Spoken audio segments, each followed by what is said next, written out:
Our next speaker is my friend Jack Ma, and I think everybody knows who he is. Everybody knows what he has accomplished so far. What we don't know is what he is going to do down the road. But this is one of those people that are transforming the world, and we're lucky to have him come. Jack? I'll wait until you speak and I'll come back on. Thank you. Yeah, good morning, Mr. President Clinton, Mike, Your Excellencies, and friends. I'm very honored when Mike called me and say there is a forum here in New York that to share our ideas and thinkings about the future. I'm extremely excited and honored. I'm not a politician, I'm not a scientist, I'm a business people. I would be very happy to share some of the thought that we as an entrepreneur, what we learn from our lives, what the attitude we should face for the future. And I think as entrepreneur, we know very clearly that if we lose the leadership, if we lose our vision, our company will go nowhere. When my company is very tiny, every day we're looking for opportunities to make our company big. Now today my company is big. Every day I worry about what are the risks, what are the things that are going to stop us, that's going to be the cancer of the company. And when we figure out the problems, we have to think about one thing, how we can change these problems, become opportunities. In this world, most of the people, by seeing is believing, but only those great leaders, when they believe the future, then they see the real stuffs. So I think today people worry a lot, but I think we are much underestimate the huge technology revolution that it was going to bring to the world, the impact. We are entering the world that is full of opportunities and full of challenges. And this kind of era in the human lives, we have seen very few of them. I think in the past 300 years, we only see 3 times. And I think the problem of today is so big and too big, not even one government or any business can solve. So we have to work in together. If we do not work in together, I think the world is going to be more tough, much more frustration. The world is moving from IT to DT. A lot of people don't know what is DT, and it's just like a lot of people don't know what is IT. The IT, information technology, is shifting to the data technology. This is not about the technology upgrading, it's about the philosophy, it's about the way we're doing things. The world used to focus on 80%. They just focus on 20%. As I say, a lot of financial institutions, they focus on supporting 20% of the big companies and by making 80% of the profit. But the world should be 80-20 in the future. We should focus on the 80% of small business, 80% of the young people, 80% of developing countries. And the world is looking for more inclusive, sustainable, and happy and healthy environment. I think the world not only needs G20, B20, we need G200 and B200. And I think our kids also changed. The kids, they do not want to get informed, they want to be involved. In the past 200 years, we human beings always want to using the knowledge to predict the future. But today we are entering into a new world. Nobody is the expert of future. And we have so limited knowledge about the digital time. So I think we are entering a world that everybody start to worry. And today those people say, I believe the future, they're considered as crazy guys. And also, I would like to say that people worry about the big data, artificial intelligence, and computing, and cloud computing, all these things. I think these worries are very normal. And when 200 years ago, the steam machine comes, people start to worry about that. They think the steam machine is going to take a lot of jobs. 100 years ago, when electricity comes, people worry about electricity is going to take a lot of jobs. But I believe human beings have solutions. If we don't have the solutions, our kids will have the solutions. In the past 10 years, just like our company, 5 years ago, we noticed that a big debate in our company. We think the online shopping, the e-commerce was shifting from PC to mobile phone. Nobody believed because most of the people say, hey, Jack, how can you shopping on a mobile phone? The screen is so tiny. But we proved Today, 87% of the shops on our site are from the mobile phones, not because the screen is too short, because our eyes is too short. We are getting old. Young people never get old. And we get used to waiting for government to find the solutions, but actually the solutions are everywhere. The wisdom of human beings are everywhere. And I think human beings should have confidence in ourselves, and the new technology will destroy a lot of jobs, but also will create a lot of jobs. So when we start to lose vision, when we start to lose imagination, we start to worry. And I think because we lose the vision for future, because we don't have the imagination, we start to worry too much about the future. Today we see the steam machines bring a lot of jobs for the world, and electricity also bring a lot of jobs for the world. The DT, the data technology, is going to bring a lot of jobs for the world. The question is whether we are ready and whether we are qualified for these new jobs. And by the way, a lot of people talking about manufacturing.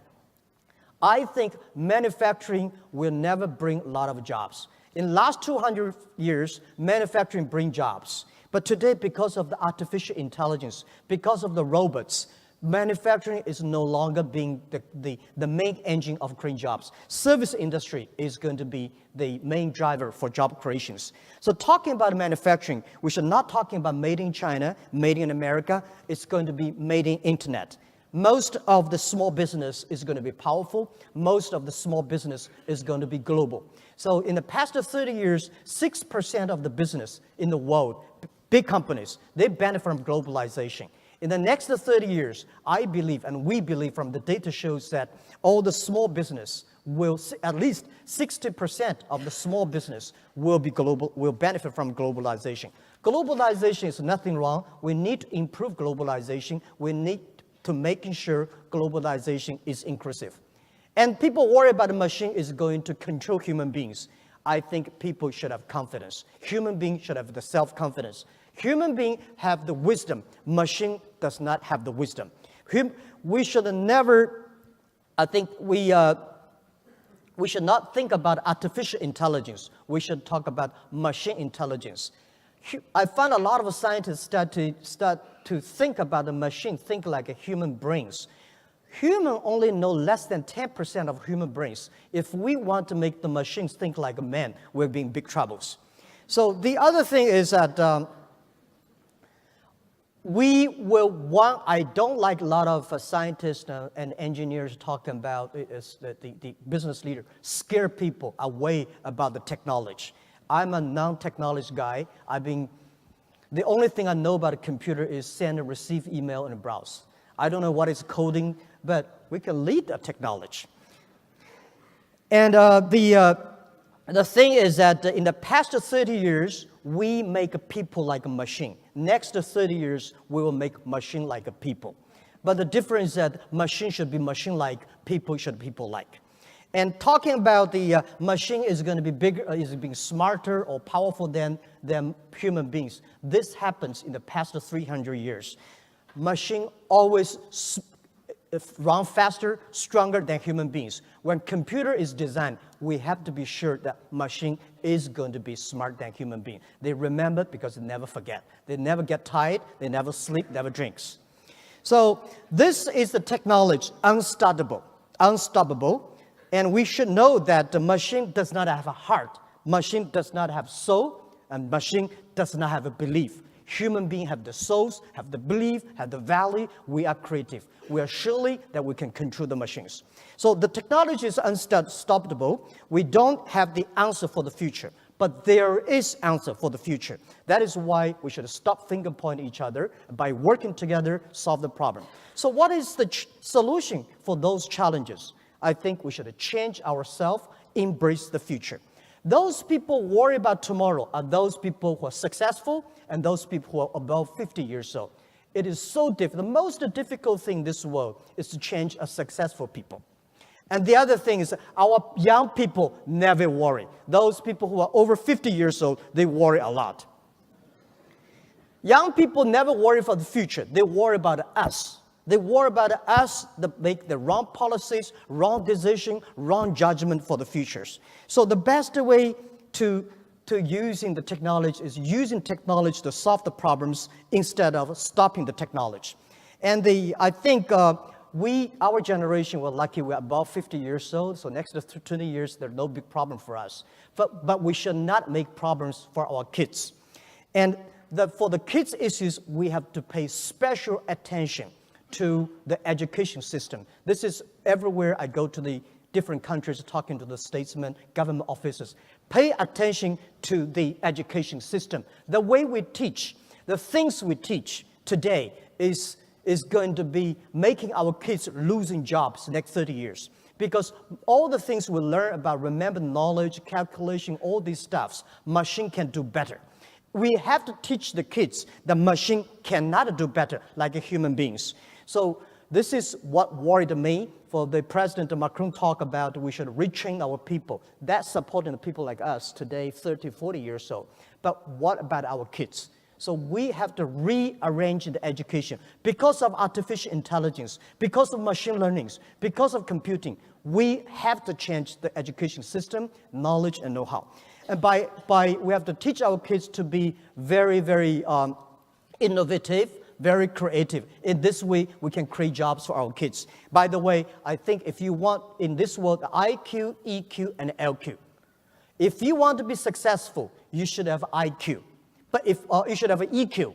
If you don't want to lose quickly, you should have the EQ or IQ. But if you want to be respected, if you want to survive, keep on successful, you should have the LQ. What is LQ? The Q of love, which machine never have that. So, finally, by closing that, I think we are optimistic as a business people. I'm optimistic, positive for the future, for the technology. But we also have to be very, very careful that the first technology revolution caused World War I. Second technology revolution caused World War II. Now we are the third technology revolution. The World War III should be against poverty, disease, and environment pollutions. Otherwise, human beings will have problems. This is what I want to share with you. Thank you very much. Thank you. Jack, thank you. This is going to surprise everybody in this room, but I am a little on the other side of 50. My daughters are on the younger side of 50. When I listen to them, there are lots of simple solutions to complex problems. Unfortunately, they never seem to get there. I happen to be one of the people that couldn't agree more with you. Machines are not going to take over the world. It's judgment and understanding and treating people as human beings that really is what matters, and it matters in business. And I was fascinated to learn that you had, in Amazon, you guys have created something like 30 million jobs, have been responsible for that. That's really amazing. We have to do the same thing in our country. You are a special ambassador to the UN on trade and small business and entrepreneurship. Congratulations. The new SG really needs some help, and he is thrilled to have you. We talked about it. When you meet all of these heads of states, what do you tell them? Yeah, I think first when I go to a lot of countries, especially developing countries, the government start to worry. Well, we don't have infrastructure of telecommunication. We don't have computers. We don't have this and that. So we cannot do internet. But I tell the internet is going to be the infrastructure. If we don't have if the people are not connected to the internet next to 30 years, it's just like 30 years ago, people are not connected to electricity.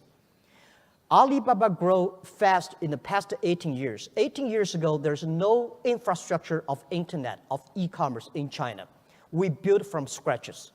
So I'm telling a lot of governments and officials that pay special attention to the next 30 years. Every technology revolution takes about 50 years. The first 20 years about technology.